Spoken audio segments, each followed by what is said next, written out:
Hello friends, તમારું સ્વાગત છે મારા યુટ્યુબ ચેનલમાં। આજે હું તમારી સાથે વોશિંગ મશીનમાં હાથ જેવા કપડાં કેવી રીતે ધોવા તેનો વિડીયો લઈને આવી છું। જો તમને વિડીયો ગમે તો મારી ચેનલને સબસ્ક્રાઈબ, લાઇક અને શેર કરજો।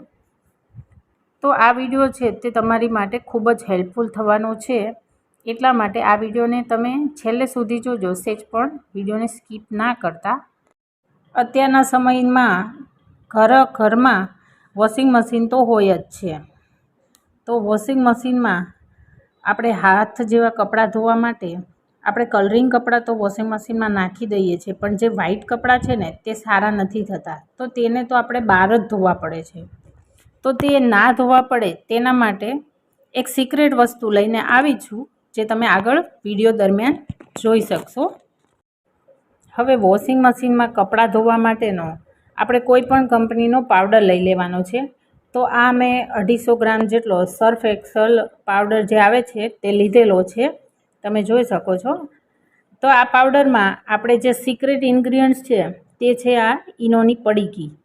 તો એક આ ઈનોની પડીકી છે તે આપણે આમાં એડ કરી દઈશું। જો આ રીતે તો આ પડીકી છે તે આપણે એડ કરી દીધી છે, અને આને આપણે સ્પૂનની મદદથી સારી રીતે મિક્સ કરી લેવાનું છે। જો તમારે કિલો પાવડર હોય તો આ ઈનોની જે પડીકી છે તે 4 પડીકી મિક્સ કરવાની અને ડબ્બામાં ભરી દેવાની। તો જ્યારે પણ તમે કપડાં ધોવો ત્યારે તમારે આ રીતે તમે યુઝ કરી શકો છો। તો હવે કપડાં ધોવા માટે આપણે વોશિંગ મશીન પાસે આવી ગયા છીએ। તો આપણે જે કપડાં લીધા હતા તે બધા જ આમાં એડ કરી દઈશું, તમે જોઈ શકો છો।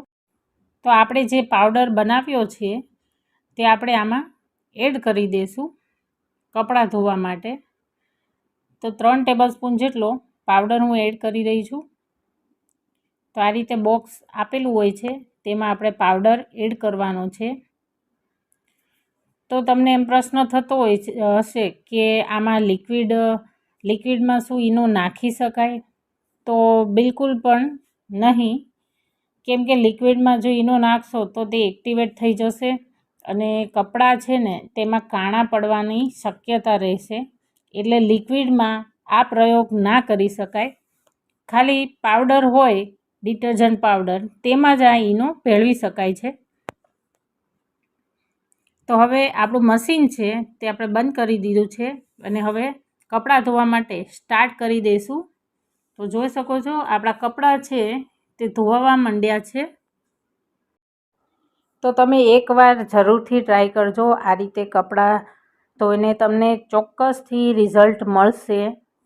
અને જો તમને આજની મારી માહિતી ઉપયોગી લાગી હોય તો મારી ચેનલને સબસ્ક્રાઈબ કરજો, લાઈક કરજો અને શેર કરજો। ફરી જ એક નવા વિડીયો સાથે મળીશું। Thank you for watching.